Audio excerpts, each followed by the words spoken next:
Hello guys, welcome back. C A Shubham muscle के channel में आपका दोबारा स्वागत है। आज हम डिस्कस करेंगे ईपीएफ के बारे में। इसकी फुल फॉर्म है एम्प्लॉय प्रोविडेंट फंड। सबसे पहली बात तो ईपीएफ का रजिस्ट्रेशन कराना किसको होता है। जो कंपनीज होती हैं, एक तो ये वॉलंटरी रजिस्ट्रेशन करा सकती हैं खुद से, और नहीं तो अगर 20 एम्प्लॉय किसी भी ऑर्गेनाइजेशन में हैं तो उनका रजिस्ट्रेशन मैंडेटरी हो जाता है। ये 12% के रेट से ईपीएफ कटता है बेसिक सैलरी पे, जो कि कैप मैक्सिमम लिमिट 15,000 रुपये है कि 15,000 रुपये तक की तनख्वाह पे पीएफ लिमिट पीएफ डिडक्शन होता है। इन केस कोई किसी की बेसिक 15,000 से ज़्यादा है तो वो भी कटवा सकता है। यूजली 15,000 पे 1,800 रुपये कटता है पीएफ एम्प्लॉई का। सेम पोर्शन कंट्रीब्यूट एम्प्लॉयर करता है 1,800 रुपये। 1,800 रुपये मतलब मोस्टली लोगों की तनख्वाह से कट के आता है, इसलिए 1,800 रुपये याद रहता है वो लोगों को। तो इसके बारे में कुछ और जानकारी देख लेते हैं।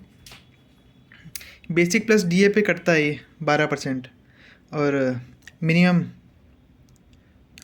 15,000 की इसकी लिमिट है।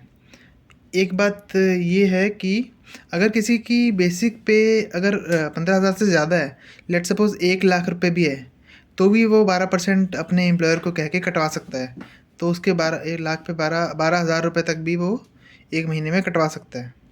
एम्प्लॉयर भी इक्वल कंट्रीब्यूशन करता है। इसमें रजिस्ट्रेशन से एक यूएएन नंबर मिलता है, जैसे अकाउंट नंबर होता है। तो जो यूएएन नंबर होता है वो ट्रांसफरेबल होता है दूसरे एम्प्लॉय पे, तो ये यूएएन नंबर होता है। ये एक रिटायरमेंट स्कीम है जो गवर्नमेंट चलाती है, रन करती है। ठीक है, ये बात तो। अब इंटरेस्ट का देख लेते हैं इसका। ये भी ट्रिपली स्कीम में आता है। टैक्सेबिलिटी जो है कि पहले ओल्ड स्कीम में जो भी कंट्रीब्यूशन एम्प्लॉई करता था वो एटीसी में 1.5 लाख तक एग्जाम्प्ट था। मेच्योरिटी पे जो पैसा मिलता है वो एग्जाम्प्ट डबल ही हो गया है। और तीसरा जो इंटरेस्ट मिलता है वो भी एग्जाम्प्ट स्कीम में आता है।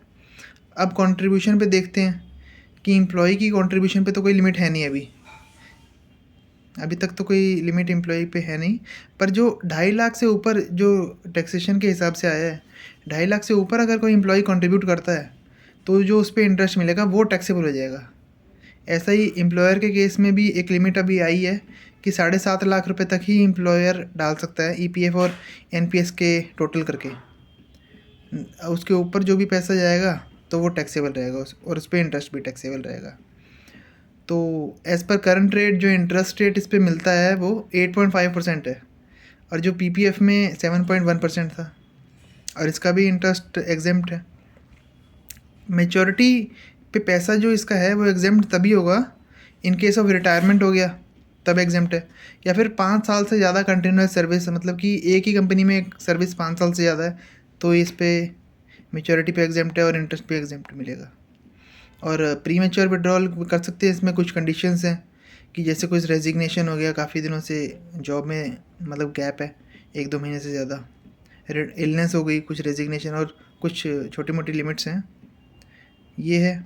बाकी एक विड्रॉल की सरकार ने उमंग ऐप लॉन्च करी है, जिससे हम जानकारी ले सकते हैं पीएफ बैलेंस कितना है, इस एम्प्लॉयर ने कितना पैसा काटा है, हमारा कितना गया है इस महीने विड्रॉल की एप्लीकेशन।